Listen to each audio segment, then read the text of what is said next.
Quand on parle de saison de golf au Québec, on parle de chaleur, évidemment, de changement de température. Et là, on approche la saison estivale cruciale, c'est-à-dire les périodes de canicule. Pour en parler, le surintendant au Club de golf Le Mirage, Colin Deschamps, merci de prendre quelques minutes. Ça va bien? Très bien. Pour l'instant, le travail n'est pas trop demandant, mais ça s'en vient, là. Ça s'en vient, on se prépare. Excellent.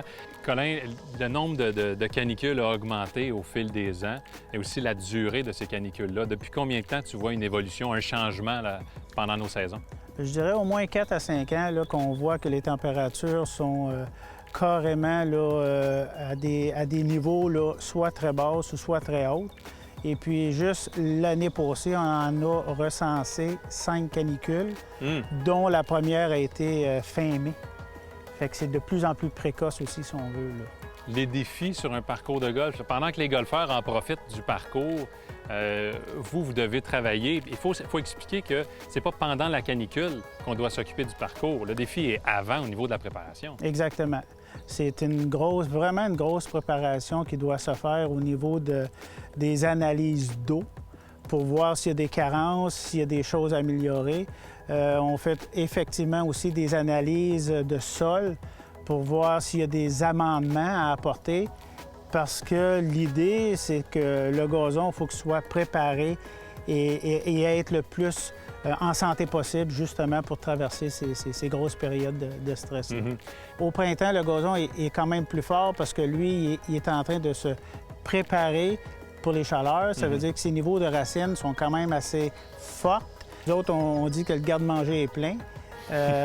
Ça veut dire que là, à ce moment-là, les premières canicules, effectivement, le gazon est capable de passer au travail plus facilement.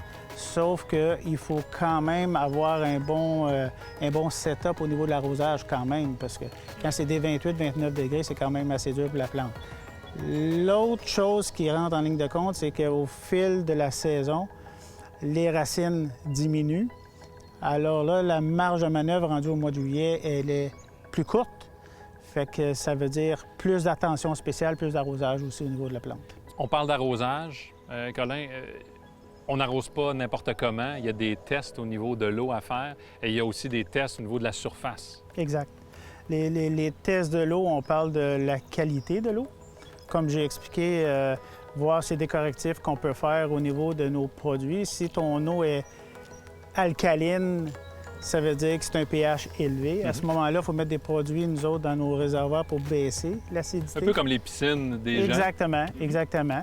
Fait que ça, c'est première étape. Deuxième étape, quand dans une grosse canicule, la question de gérer l'eau, c'est bien entendu, on a des appareils pour ça, parce que mettre de l'eau, c'est facile. Mais l'évacuer quand il y a un orage, c'est une autre histoire. Fait que l'eau est toujours quand même assez bien gérée pour ne pas en mettre trop.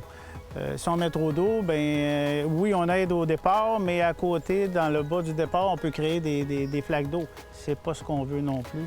Un autre outil qu'on a aussi, à mon bureau, mon ordinateur central qui contrôle le système d'irrigation est relié avec une station météo. Lui me dit le taux d'humidité, le taux d'assèchement. À partir de là, toutes ces infos-là, moi, je règle la quantité d'eau à mettre sur le terrain.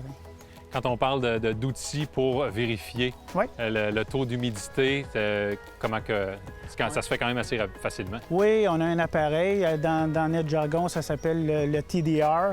Ça donne ton taux d'humidité dans le sol. À partir de là, nous autres, on sait pertinemment, aujourd'hui, mon taux d'humidité est à temps. Bon, je vais planifier de mettre tant de quantité d'eau. Mais c'est un outil qui est vraiment rendu primordial pour nous autres, autant pour les verts que les allées et les départs.